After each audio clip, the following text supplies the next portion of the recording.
What's up, guys? Welcome back to some more Atlas news. We've got tameable dolphins, a new farmhouse or two, and a few little tweaks and stuff, plus some coffee, which is always good. As you can see, that was the release video for the tameable dolphins. What I didn't tell you was, if you went and done what's happening there, jump out of the water, you might die. Let's get into it.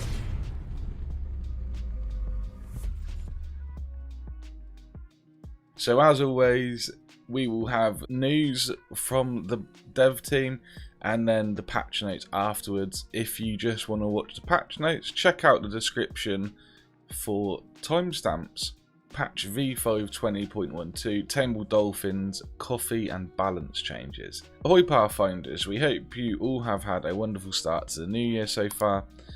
Atlas's first patch of the year is now here, and we thank you for your patience. Since we've renewed the Atlas journey last summer, there have been many changes, and we are continuing to further develop features and mechanics that are starting to take shape.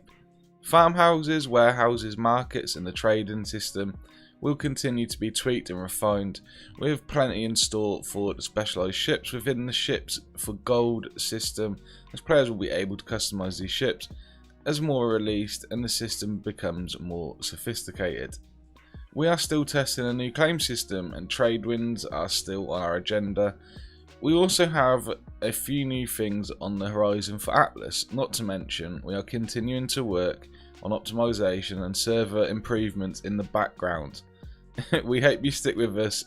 It's gonna be an exciting ride. New this patch, tameable dolphins. Tired of travelling by ship, dolphin riding is now an alternate form of water traversal. Dolphins are the first underwater creatures that can be tamed and bred by unlocking the new underwater taming skill in the Beast Mastery tree. They can be tamed passively by feeding them the meat, in particular the new squid tentacle, which can be obtained by defeating squids. As part of an overall initiative to revamp and bring new purpose to the tames, dolphins are the first of a slate of new underwater tames that will have specialised functions. After all, as a pirate game, we would expect there to be more interactions with creatures at sea. Pathfinders can expect small changes to tames and breeding to slowly roll out in tow with some patches. We hope to elevate the taming system in Atlas to be more viable and fun, as other mechanics may change how tames were used before.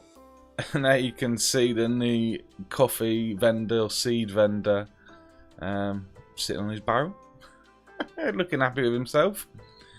Seed vendor and coffee. Business is booming and the new vendor has set up shop at the Freeport, working on your farm and looking for a particular crop. The seed vendor is your one-stop shop. Most seeds can be purchased at a rate of 10 gold for 5 seeds. With new business also comes a new crop. Coffee seeds can now be purchased from the seed vendor at 20 gold for 5 seeds. I think that's meant to be seed vendor. Yeah, I'm pretty sure. Fight away sleep in real life and in game. Coffee beans can be brewed to create coffee. Drinking coffee will give pirates the new buff, caffeinated, which reduces incoming support damage. Embrace the power of coffee. Do we smell a Starfish Bucks Empire coming up? Okay. I mean, alright. I'm not going to say too much on these patch notes and save it for another time, but that sounds to me with a caffeinated buff, the support arrows, the trank arrows are, if they don't already, which the original patch said they wouldn't, does sound like eventually they probably will do to portal players, and if you've got the caffeinated buff it will stop you falling asleep. I can't think why else they would introduce that. Farmhouse variants. Last patch we introduced the lumberyard, the first of the new farmhouse variants, as we continue to refine the farmhouse system. These variants are specialised farmhouses that will gather certain resources at a faster rate. We are now introducing the mine, a farm that will gather metals and gems, and the quarry, a farm that will gather stone, crystal, salt and flint. They both share the same placement restrictions as other farmhouses but require different resources to craft, as detailed in the patch notes. All farmhouses are undergoing changes in preparation for adding blueprints. Gather rates have temporarily been normalised at a lower rate across all types. Quality blueprints with stats will increase this in the future patch. Other changes made to farmhouses include base inventory size and base inventory slot increases. Based on feedback, decay time of farmhouses has been changed to 10 days.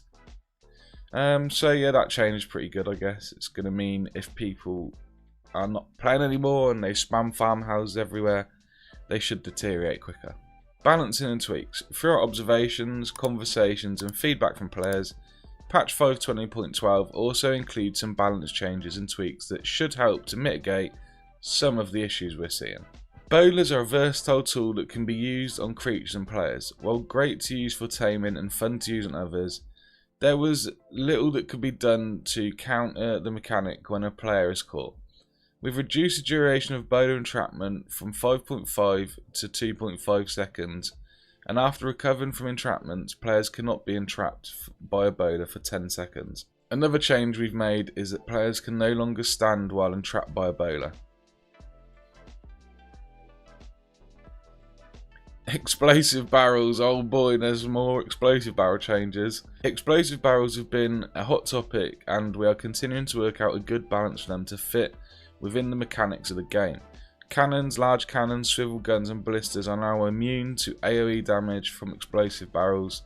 Damage from explosive barrels to players and creatures has also been reduced. We are also continuing to make changes to the ramming galley and both ship systems as we prepare to roll out the rest of the upcoming ships of gold. The ramming galley has received a few quality of life updates, an increase in number of additional structures that can be placed, and an increase in turn speed with rowers active. An adjustment to the leak rate when damage has been made as well. In general, we've also added the option to purchase ship levels 56 to 60. Ship gold cost will also now scale with ship quality, and we will continue to take a look at the prices and adjust accordingly to balance with future changes and mechanics to both ship systems. Released patch notes. New structure, mine. The mine is a farm that only gathers metal and gems. It can be crafted at the smithy after learning the advanced automation skill in the construction and mercantilism tree. Shares placement restrictions with other farmhouses. Crafting resources 800 wood, 600 thatch, 320 fibre, 280 metal, 100 hide. New structure, quarry. The quarry is a farm that only gathers stone, crystal and salt and flint. It can be crafted at the smithy after learning the advanced automation skill in the construction and mercantilism tree. Shares placement restrictions with a farmhouse. Crafting resources 800 wood, 600 thatch, 320 fibre, 280 metal, 100 hide. New shop, seed vendor. A new vendor has arrived. The seed vendor can be found in the free ports and provides all seeds required for your farming needs. Coffee seeds, 20 gold for 5 seeds. All other seeds, 10 gold for 5 seeds. New drink, coffee. Coffee can be brewed at either the cooking pot or grill after learning the intermediate recipe skill in the cooking and farming tree. After drinking, pirates are given a new buff, caffeinated, which reduces incoming to poor damage. Incoming to poor damage reduced by 15%, buff lasts for 10 minutes, ingredients 1 water, 30 coffee beans. New vegetable coffee bean. Since coffee beans are not native to the Atlas, they can only be grown from seeds. Pirates who prefer adventure over sleep will always want to keep coffee beans on hand. New seed, coffee seed. Coffee seeds can only be purchased from the seed vendor. They are required for growing coffee beans. Can be placed in tropical, temperate and equatorial environments. New tame, dolphin. Dolphins can be tamed passively by hand feeding them meat. In particular, they enjoy fresh squid tentacles, fish meat and crustacean meat. By grabbing hold of their dorsal fin, pathfinders can ride them as they speed and jump through the ocean. Favourite food, squid tentacles, taming style, passive, saddle, none. Primary attack bite, secondary ability jump. Gives nearby pathfinders the dolphin intellect buff, increase intelligence stat for 10 minutes. New meat, squid tentacles. Squid tentacles are now a type of meat that can be obtained by defeating squids. They can be eaten raw and don't spoil. Instead, they dry out over time and remain safe to eat. Oh wow, that's pretty cool. Dried squid tentacles will soon have a special use, so you may want to start collecting them now. Okay, so that's pretty cool. That's actually added more reason to be out in a submarine, for example. So that's cool, I like that. And also I like the never rotting meat. That's pretty cool. I think that will be a nice addition. Bowler. Players can no longer stand while entrapped by a bowler. Duration of player bowler entrapment reduced from 5.5 to 2.5 seconds. After recovering from entrapment, players cannot be entrapped by a bowler for 10 seconds. Combat headshot multiplier reduced from 2 times to 1.5 times. Bug fix: critical strike can no longer be used with weapons other than the sword. Explosive barrels, cannons, large cannons, swivel guns and ballistas are now immune to AoE damage from explosive barrels. Note: these weapons can still be damaged by a direct hit from an explosive barrel fired from a catapult. Explosive barrel damage to players and creatures greatly reduced. Deals 120 damage to pathfinders, 135 damage to creatures. Farmhouse variants. All farmhouse variants are undergoing iteration in preparation for add-in blueprints. Stats change and inventory is wiped at restart. You can cheat spawn high quality variants with better stats, bigger inventory and faster gathering. Base inventory size has been increased from 8k to 10k. Base inventory slots have been increased. Decay time changed to 10 days. Gather rates have temporarily been normalised at a lower rate across all types. Quality blueprints with stats will increase this in a future patch. Ramming galley. Increased number of additional structures that can be placed on the ship from 8 to 40. While turning, only one side of rowers will row, increasing the ramming galley's turn speed when rowers are active. The leak rate of damaged ship components now increases as the component's health decreases. Leaking begins at 25% health and the leak rate increases until the component reaches 0 health. The maximum leak rate has not changed. Bug fix fixed an issue where the prompt for opening the command wheel would appear on parts of the ship after they had already been demolished. Ships added the option to purchase ship levels 56-60 at a rate of 75 gold per 1000 XP. Levels can be purchased when viewing the ship stat menu. Note: ships can still reach max level by earning XP normally. Ship gold cost now scales with the ship quality. Minimum price is used for ships constructed at 100% durability shipyard, and maximum price is used for ships constructed at 225% durability shipyard. Price ranges: oh boy, schooner 5,000 to 10,000 gold, brigantine 18,000 to 36,000 gold, galleon 50,000 to 100,000 gold. My god, that is nuts. I'm not going to go into it now, but all I will say is the reason why gold's so easy to get at the moment is because not a lot of people are playing. That's all I'm going to say to that. Tames. Support damage from horses' rear kick attack reduced by 40%. Rabbits can now equip hats. Bears and rabbits now only receive 10% of the stat bonus from equipped hats. Miscellaneous. Increased grill ship structure weight from 1 kilo to 12 kilos. Wood doors, wood pillars, wood staircases, wood fence supports and wooden ladders can now be crafted at the smithy. Winter event items are no longer craftable at the smithy or purchasable from the cosmetic vendor. Fix some cases where trade routes get reset or modified. Bug fix: fence supports can no longer be placed without a connection to the ground. Note: any floating fence supports placed prior to the patch will be destroyed. Some crashes fixed. Known issues: levels 46 to 50 can be purchased on ships with a level cap of 50. Trade route range was increased between patches to include nearby servers. These farther routes are getting reset on server restarts and may be having other issues. Riding a dolphin at or near the surface will occasionally cause it to die. Tamed dolphins may no longer be able to jump after crossing grids. Farm variants have floating fires near them. And there's a nice picture of some rabbits with hats on. And the final note, as always, it's early access, keep it in mind, things change, yada yada yada. So, interesting news. I've already seen a lot of people complaining that they've released the dolphin is the main part of this patch and it doesn't work properly. The dolphin's dying when it goes to the surface, etc. It doesn't work properly once it's crossed grids, that kind of thing, and they probably should have polished it up before they released it. But interesting. We'll have to see how that goes as they chop and change things. I'm not going to say too much. I might do something in the future going over some points. I don't know. We'll see what happens. But all I will say is I'm guessing where people have been saying how easy it is to get gold they have taken it upon themselves that that's fine, so they've increased all the gold rates for the higher end ships. The reason why it's easy to get gold at the moment, guys, on official, is because nobody's playing. That's the only reason it's so easy, because you can go and raid a sea fort and get, you know, tens of thousands of gold because no one else is really doing it. So when you do go back, no one else has been there, and it's just been sat there collecting gold. Because even if people are not playing that much and they're logging on and keeping things ticking over, their markets are still working, which means trade routes are still working.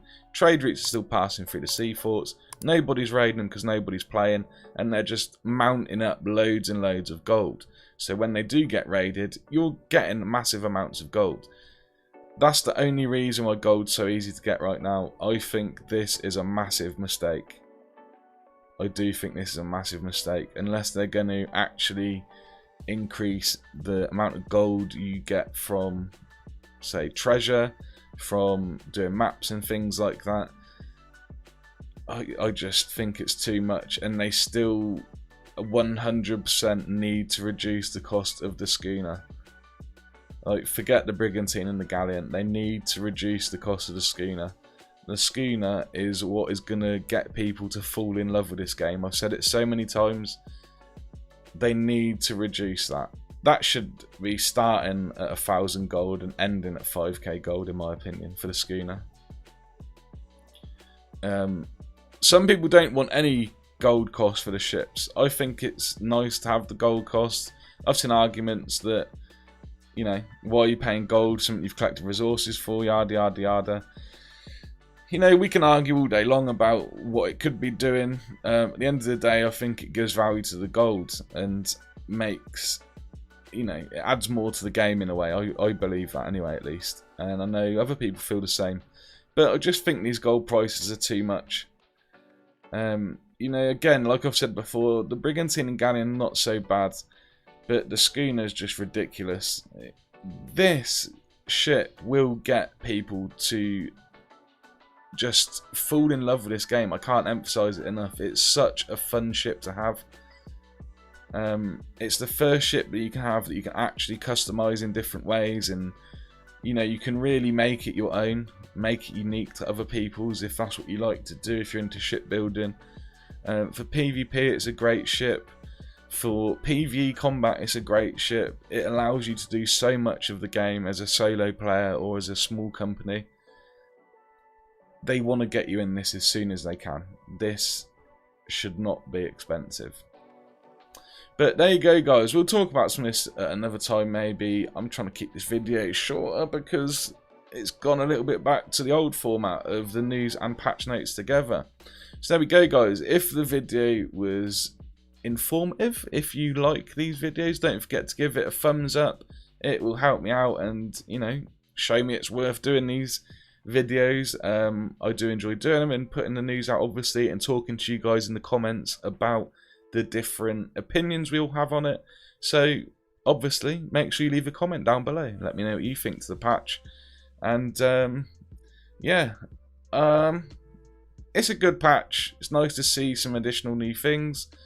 Would like to have seen some more fixes. I'm starting to feel like the mention of the server improvements is a little bit of a sort of carrot on a stick. I don't think they're doing enough on that side of it. I think they should be focused solely on improving the back end and optimization of the game, fixing the problems we've had with the trade routes, all that kind of stuff. That's my personal opinion.